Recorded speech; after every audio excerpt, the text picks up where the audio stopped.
Welcome back to another edition here of Table Talk Real Estate, Family, and Legacy. I'm your host, Eric Martin, local real estate agent here in the Sarasota market, but mostly really concerned about helping out the senior demographic here and helping the families that are behind them get through the next chapters of life easily and with money at the end of the day. So one of the hot topics that usually comes up, and it's been a topic here on the channel with some of the shorts, the way they've been blowing up, is downsizing. Yes, downsizing is something that most seniors dread, don't want to talk about, and it's just a few reasons why they don't really want to talk about it. And we're going to kind of go into these topics and maybe be able to help you get across some of those pushbacks you may be getting from them. We're going to discuss some of the reasons why, what some of the solutions for them could be. But yeah, so this is going to be like a 2 to 3 video topic. I'm going to try to keep them short, manageable for you all to see and not get too overwhelmed within one video. I got a little cheat sheet here because the topics are, once I start going, I'm going to forget about the other topics. So to kind of just keep me online, I got a kind of cheat sheet here. So the first topic we're going to talk about is how to start the conversation without causing conflict. Yes, as soon as the children bring up, hey mom, hey dad, maybe it's time we start thinking about getting into a smaller place or a safer place, there's always pushback. And the pushback comes for a few reasons. And number one is more than likely they're saying, well, where are we going to go? All right. And that is something that they kind of need to figure out. And when I say figure out is, what do they really want to do? Do they want to stay in a smaller single family home? Right now, they could be in a 3,000 or 4,000 square foot home. Kids have grown up. Kids are now having the conversation of, hey, look, there's a lot of stairs. Hey, there's a lot of maintenance. There's a lot of this. There's a lot of that. Let's make it easier on you so you can enjoy your life and not have to stress about all of this stuff. So is it they're going to go into a smaller single family home that's going to be more manageable, maybe less steps, maybe a ranch style home, less square footage on the outside to take care of, less square footage on the inside to take care of? Are they going to go into like a condo facility, condo community that takes care of all the outside maintenance? The only thing they're responsible for is the inside, so they can get into maybe a 1,000 or 1,500 square foot condo, so where they still have some space, but they are going to have less to worry about. The third is like an actual over 55 community that they may move into that will supply them with food, and not so much food, but a lot of these communities, they do breakfasts and dinners. They have entertainment. They will, go out on field trips, if you will. So those are kind of the biggest, one of the reasons why there's pushback. I wouldn't say the biggest. I kind of take that back. I would say that's one of the big pushback reasons is, where are we going to go?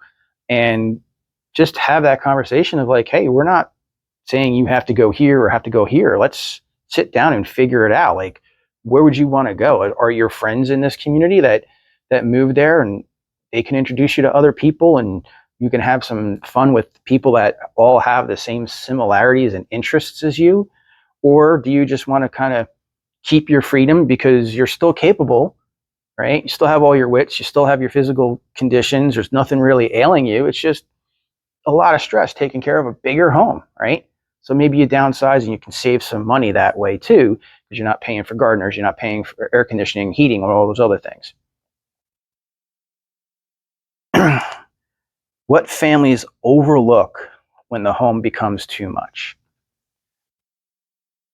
That one really follows into, what are they having trouble with at their particular moment? Is it physical problems?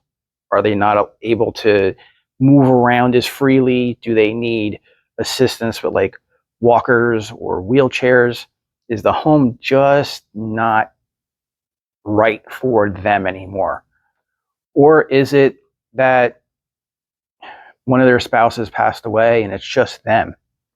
And it's unmanageable, especially unfortunately if the husband passes away. The mother or is home, may not know how to do a lot of uh, fixing around the house, if you will, repairs and things like that. So the home starts to kind of, go into a shambles, if you will.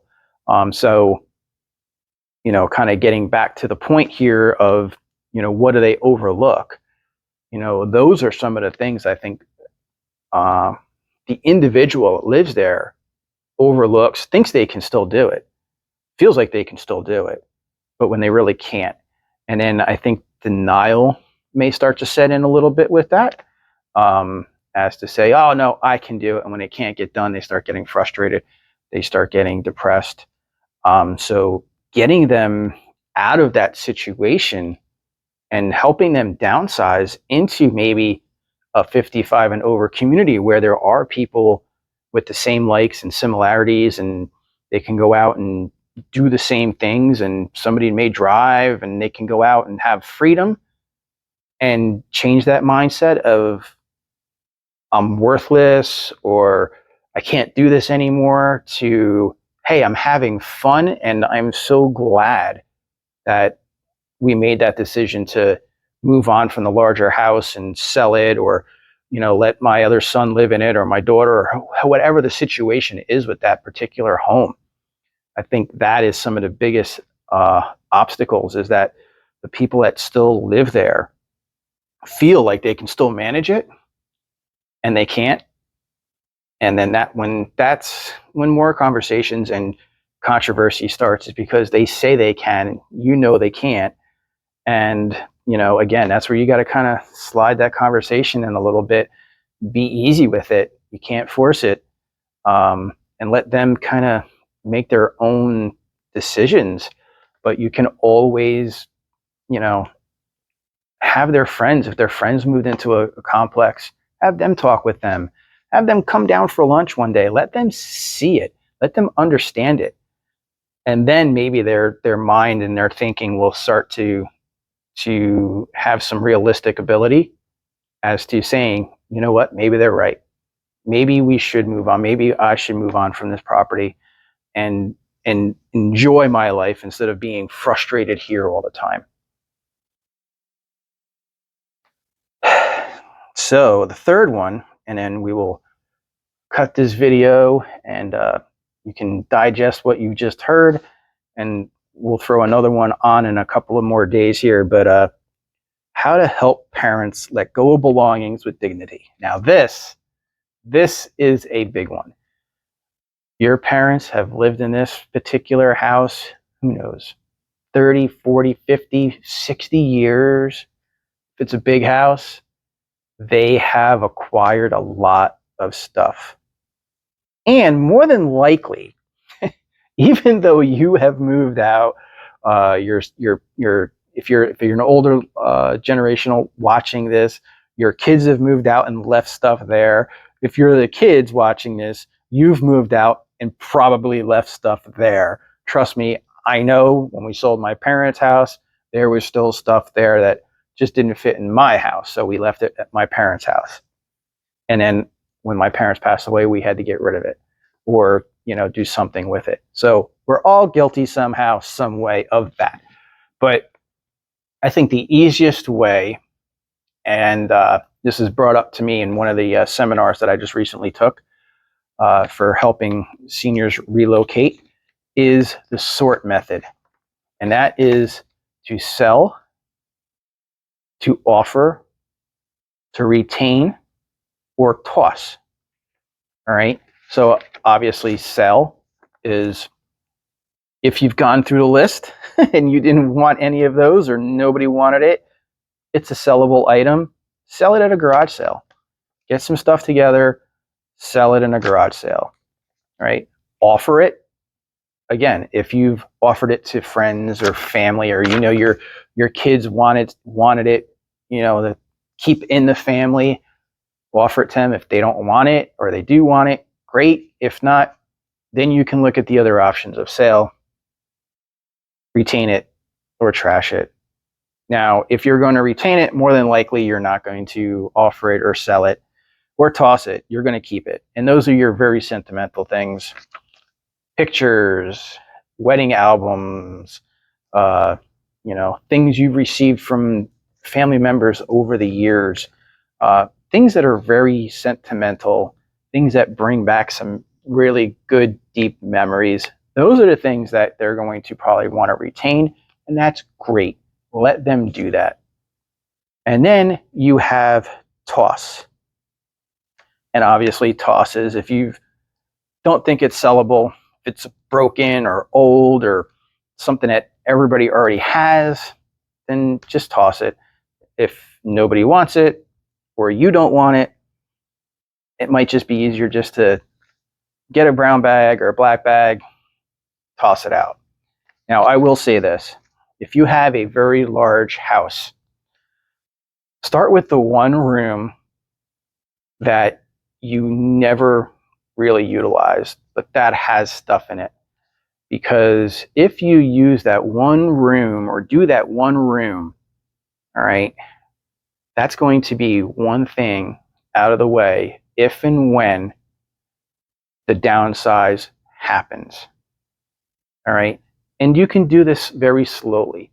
And when the downsize does happen, 6 months, a year, 2 years, 4 years, 5 years, you're going to have so much less stress.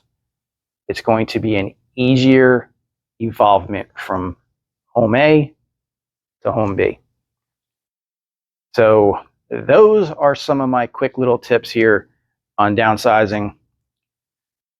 On Friday, we will have part 2 of downsizing. We're going to go into a couple of more scenarios of, you know, we will touch on when to know it's time for a serious talk.